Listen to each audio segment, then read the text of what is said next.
So today I wanted to get on here and kind of share a revelation I had for my following, for my followers.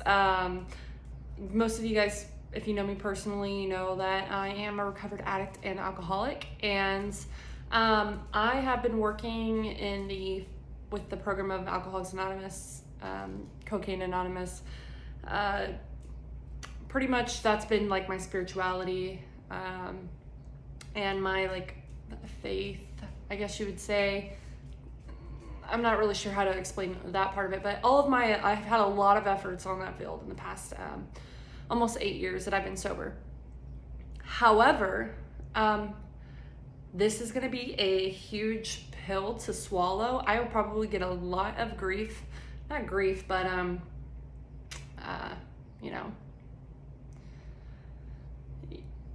a lot of dissent.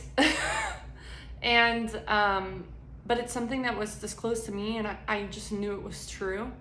And there's a lot of groupthink that's involved in AA, and I'm not knocking AA. Listen, the program kept me sober. I stayed sober.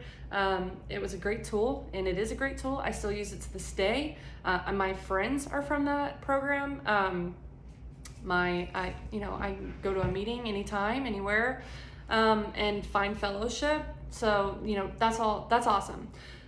But if you are in the program, you know that they say that there is the solution part of the book.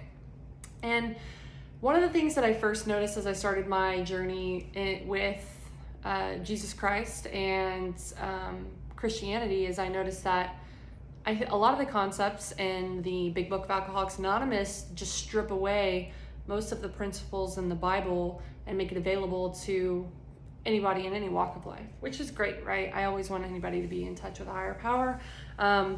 That I support that, and I know that God will find them at some point in their lives, or I pray that He will.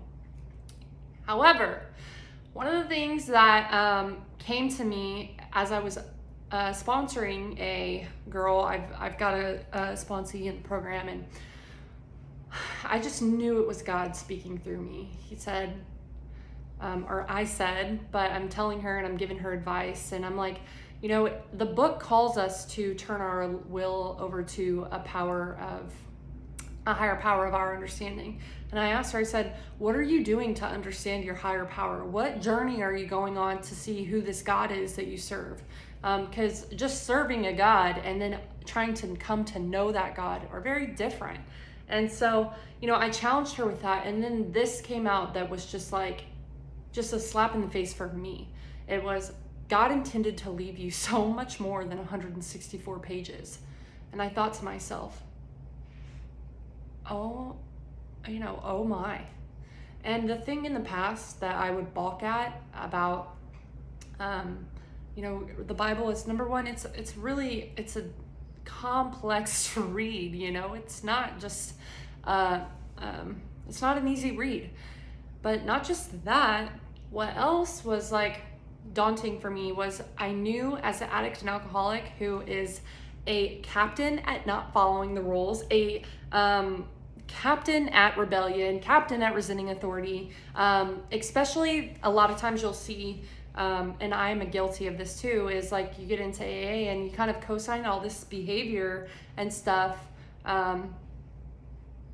profanity, vulgarity, or just not having to have obedience and discipline in the sense of following your higher powers,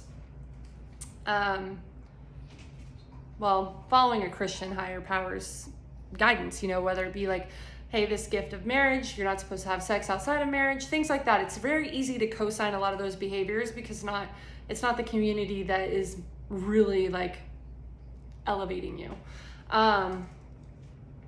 It is accepting. It's just different reasons, different seasons, things like that. So anyways, that's heavy to say. It's so weird to even try and say that and know that I have AA followers and stuff. It's it makes me I'm in fear, and I don't think I should ever be pushed into a group think or a community's, what they accept and what they don't accept. especially if it's against, my own belief system. And I'm not pushing my beliefs on anybody, but somebody may need to hear this. And so I just think, like, when you truly start to understand your God, all of the rules and discipline that are given in the Bible, when you truly start to love your God, it is not a huge ask. I'm happily willing to wait for marriage to have sex. I am happily willing to work on my profanity. I am happily willing to not allow vulgarity or perverse spirit in my, in who I am. I don't have to sacrifice. I learned through experience that when I give things up that I think, like, I don't want to have to not vape, or I don't want to have to not do this because my body's the temple. When you have that love piece behind it, and you've truly put your life on the line for Jesus, and he is giving you experiences with the Holy Spirit that transform who you are willing to say, God, I know you know better. And I'm not perfect. I fail. I don't, meet the expectations that I have of myself. I don't have the perfectionism that I'd like, right? But that's a whole nother discussion I could get into, and how perfectionism separates me from the Holy Spirit and the love of God. How being critical of myself, it's impossible to not be critical of others around me. And if I'm critical of others around me, how am I looking at them with the love of God? How do I see them the way that Jesus does, or the way that God does?